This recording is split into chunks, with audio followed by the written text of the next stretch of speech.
are going to be talking about Minimax 2.5. So, a Shanghai startup just dropped an AI model that matches Anthropic's best, and it costs 95% less to run. Let me say that again. Minimax M2.5 released this week scores 80.2% on SWE bench verified. Claude Opus 4.6 released by Anthropic 1 week earlier scores 80.8%. That's a 0.6 point gap. And here's the part that should make every executive in Silicon Valley sit up straight. M2.5 costs 1/10 to 1/20th the price. Dollar per hour continuously at 100 tokens per second. This is the model where frontier intelligence becomes, and I'm quoting Minimax directly here, too cheap to meter. Now, I keep saying this, but the acceleration curve from China is not slowing down. It's steepening. Minimax released M2.1 in January 2026. That model scored 74% on SWE bench. 5 weeks later, M2.5 hit 80.2%.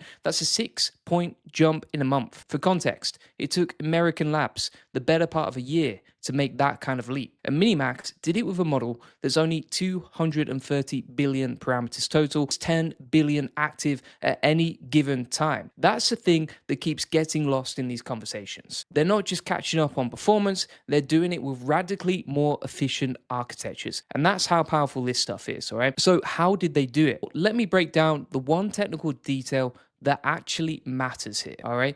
And Minimax actually built something called Forge Framework. Think of it like this. Forge Framework is what most AI models learn by being graded on their answers after the fact, right? You ask it a question, a human says good job or bad job, and the model adjusts. Forge is different. So it drops the AI into 200,000 real world coding environments and lets it learn by doing.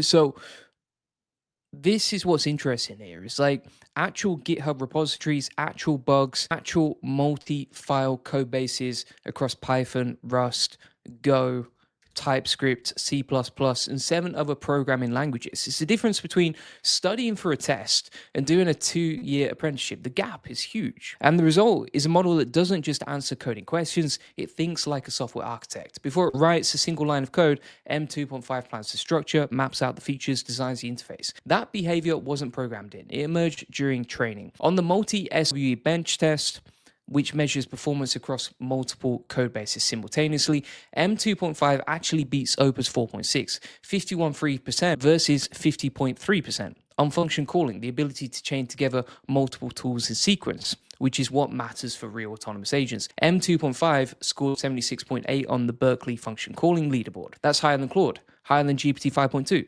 higher than Gemini 3 Pro, and it completes SWE bench tasks in 22.8 minutes on average. Claude Opus 4.6 takes 22.9 minutes. Virtually identical speed, but here's the kicker. The cost per task on M2.5 is roughly 15 cents.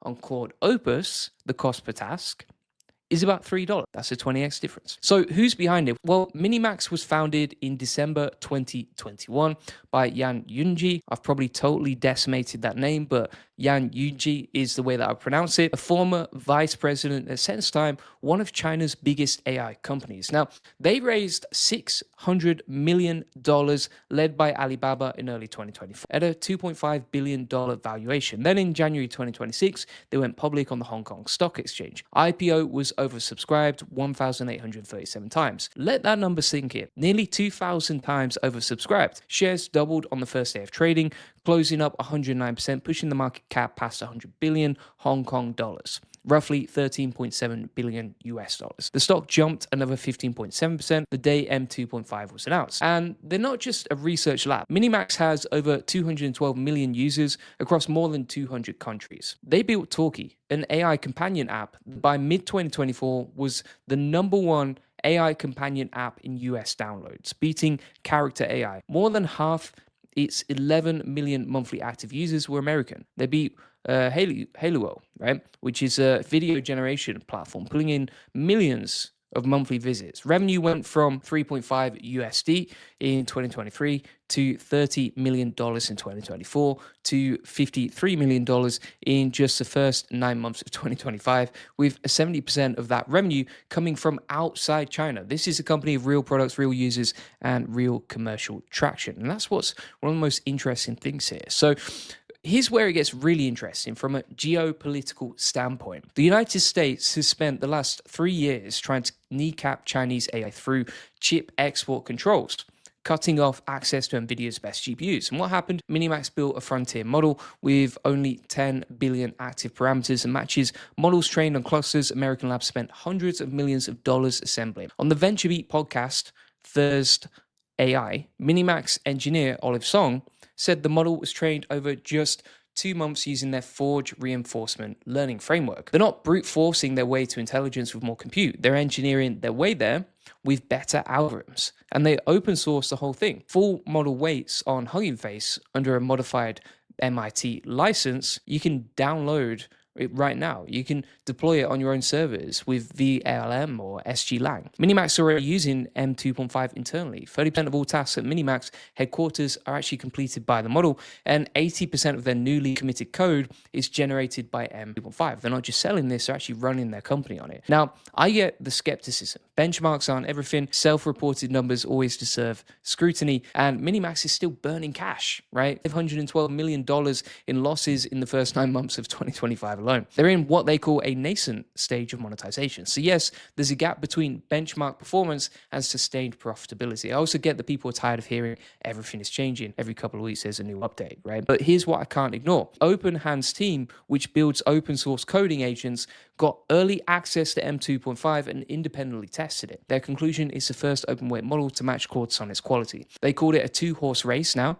Claude Opus on the premium end, M2.5 on the cost-efficient end, at a price point roughly 13 times cheaper than Opus. The Kilo Code team tested it and found it achieving 80.2% on SWE bench out of the box, whilst Opus needs specific prompt modifications to push past 80. Let me zoom out for a second. What does this actually mean for people who aren't AI engineers? It means the cost floor just dropped through the basement. If you're a startup founder, you can now run frontier level AI agents continuously for the cost of a Netflix subscription. 4 M2.5 instances running 24/7 for a year costs under $10,000. So that's a team of AI workers coding, searching, analyzing documents, building PowerPoints, doing financial modeling in Excel for less than a single junior developer's monthly salary in most major cities. If you're a manager at a mid-sized company, this is the moment to start piloting, not next quarter, now, because your competitors in Asia are already deploying this. If you're a developer, M2.5 already works in Cursor, Client, Kilo Code,